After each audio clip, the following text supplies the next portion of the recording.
अध्याय 7 श्लोक 8 भागवत गीता। रसोऽहम् अप्सु कौन्तेय प्रभास्मि शशि सूर्यः प्रणवः सर्ववेदेषु शब्दः खे पौरुषं दिशु। अनुवाद। हे कुंती पुत्र, जल में मैं रस हूँ, चंद्रमा और सूर्य में मैं प्रकाश हूँ, संपूर्ण वेदों में मैं ओमकार हूँ तथा आकाश में मैं शब्द हूँ और मनुष्यों में मैं पुरुष तत्व हूँ। व्याख्या। पिछले श्लोकों में श्री कृष्ण ने बताया कि पूरी सृष्टि परमात्मा के धागे से बंधी हुई है। वो धागा जो मनुष्य की इंद्रियों के परे है, इसलिए उसे मनुष्य साधारणतः देख नहीं सकते हैं। अब इस श्लोक में योगेश्वर श्री कृष्ण अर्जुन को उदाहरण देकर समझा रहे थे कि हे कुंती पुत्र, जल में मैं रस हूँ। रस बहुत अद्भुत शब्द है। जब मनुष्य जल पीते हैं तो जो उनके अनुभव में आता है वह रस है। तो रस एक आंतरिक अनुभव है, रस अदृश्य है। तो योगेश्वर श्री कृष्ण अर्जुन से कह रहे थे कि जो समस्त पदार्थों में है वह मैं नहीं हूँ, किंतु वह जो तुम पीकर रस अनुभव करते हो वह मैं हूँ। यदि अर्जुन देवता होते तो वे उदाहरण लेते सोमरस या अमृत का। यदि अर्जुन मधुमक्खी होते तो श्री कृष्ण फूलों के रस का उदाहरण लेते, किंतु अर्जुन मनुष्य हैं और इसीलिए श्री कृष्ण ने मानव के लिए सबसे आसान उदाहरण जल को चुना। जीवन में जो भी हमारे गहन अनुभव हैं वह रस के अनुभव हैं तथा कई रसों का वर्णन कई शास्त्रों में किया गया है, जैसे श्रृंगार रस, हास्य रस, करुणा रस, रौद्र रस, वीर रस, भयंकर रस, विभत्स रस, अद्भुत रस, प्रेम रस, सौंदर्य रस और उपनिषद कहते हैं ब्रह्म रस। इसके उपरांत योगेश्वर श्री कृष्ण कह रहे थे कि मैं सूर्य और चंद्रमा में प्रकाश हूँ। मनुष्य को लगता है कि वह प्रकाश को देख सकता है, किंतु वह प्रकाश नहीं, प्रकाशित वस्तुओं को देख रहा होता है। सूर्य अपने अंदर हो रहे कई परमाणु संलयन अर्थात न्यूक्लियर फिजनों के कारण प्रकाशित होता है तथा आधुनिक वैज्ञानिक भी कहते हैं कि चंद्रमा स्वयं अंधकारमय है। चंद्रमा को जो प्रकाश दृश्य करता है वह वास्तव में परावर्तित अर्थात रिफ्लेक्टेड सूर्य का प्रकाश है। तो इस सृष्टि में प्रकाशित वस्तुएं दृश्य हैं, किंतु प्रकाश अदृश्य है। प्रश्न यह उठता है कि योगेश्वर श्री कृष्ण जिस प्रकाश की बात कर रहे थे वह कैसे दिखेगा। प्रकाश उसे दिखाई पड़ता है जो अपनी बाहरी आँखों से नहीं बल्कि अपनी भीतर की आँखों से देखना शुरू कर दे। हम सब इसे त्रिनेत्र का खुलना भी कहते हैं। जब किसी भी साधक का त्रिनेत्र खुलता है उसे सदा के लिए अपने भीतर एक अनंत प्रकाश का अनुभव होता है। फिर न सूर्य दिखाई देता है और न उससे प्रकाशित होने वाला चंद्रमा। कुछ दिखाई पड़ता है तो अनंत प्रकाश का सागर। आगे योगेश्वर श्री कृष्ण कहते हैं कि वेदों में मैं ओमकार हूँ।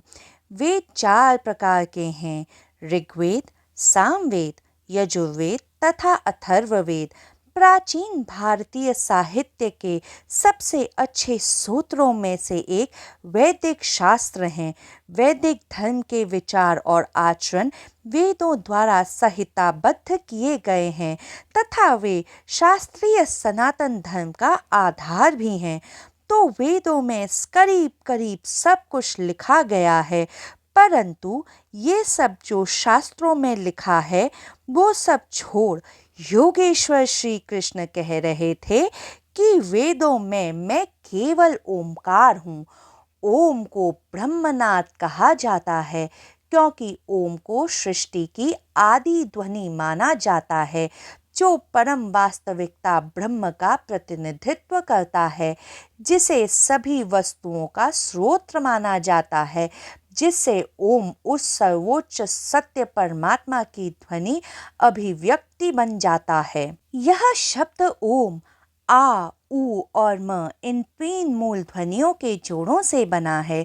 सारे शब्दों का विस्तार ओम का विस्तार है।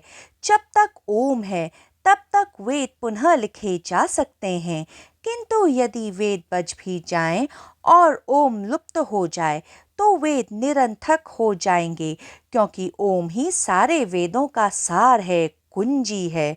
ओम कितना महत्वपूर्ण है यह इस बात से समझा जा सकता है कि विज्ञान भैरव तंत्र में भगवान शिव ने देवी पार्वती को परम को प्राप्त करने की एक तकनीक बताई। ओम में जो आ और म है उसे भूल जाओ, जो बीच की ध्वनि ऊ है उसमें डूब जाओ। जितनी जोर से साधक ऊ कहेगा उसकी नाभि जोर पड़ने के कारण सिकुड़ जाती है। जो निरंतर विधिवत ऐसा करते हैं उसकी ऊर्जा ऊपर की ओर उठना शुरू हो जाएगी तथा उस साधक की कुंडलिनी ऊर्जा ऊपर उठने लगेगी। ओम जो है वह मनुष्य के भीतर जो परमात्मा के बीज ऊर्जा के रूप में छिपा है उसे जगाने की कुंजी है। इस श्लोक में योगेश्वर श्री कृष्ण अर्जुन से इसीलिए कह रहे थे कि वेदों में जो दृश्य ओमकार है वह मैं हूँ। इस दृश्य में तू मुझ अदृश्य को ढूंढ। इसके उपरांत योगेश्वर श्री कृष्ण अर्जुन से कह रहे थे कि मैं आकाश में शब्द हूँ। सामान्यतः मनुष्य कहेंगे कि आकाश में शब्द कहाँ होते हैं, क्योंकि उन्हें आकाश में शब्द दिखाई नहीं देते हैं।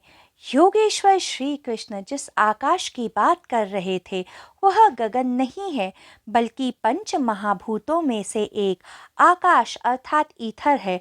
और सत्य तो यह है कि आकाश में आज तक जो भी शब्द जिसने भी इस सृष्टि में कहे हैं वे सब शब्द तरंगों तथा कंपनों के रूप में इस आकाश में अंकित हैं।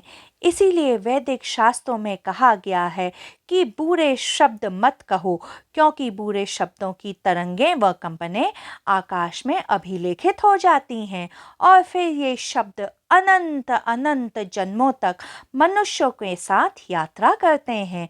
आजकल आकाशीय अभिलेखन अर्थात आकाशिक रिकॉर्ड्स के बारे में बहुत सारी चर्चाएं जारी हैं।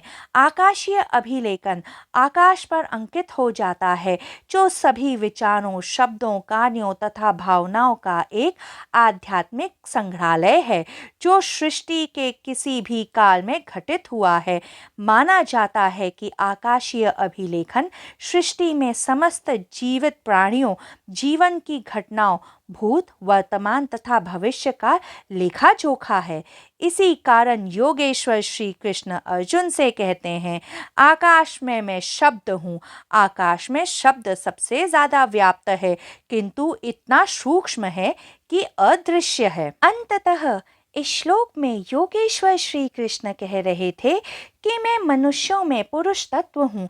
यह सत्य है कि इस सृष्टि में जीवित प्राणी स्त्री तथा पुरुष तत्व के मिलन से ही बनते हैं। श्री कृष्ण परमात्मा हैं, इस कारण वे कह रहे थे कि मैं मनुष्यों में जो पुरुष तत्व है वह हूँ। पुरुष सृष्टि की चेतना है, जो इस सृष्टि के हर कण, अणु, परमाणु में स्थित है। सृष्टि की चेतना कोई भौतिक वस्तु नहीं है, इसलिए साधारण मनुष्य पुरुष तत्व को देख नहीं सकते हैं। श्री कृष्ण यही कह रहे थे कि मैं हर मनुष्य में वह अदृश्य पुरुष तत्व हूँ।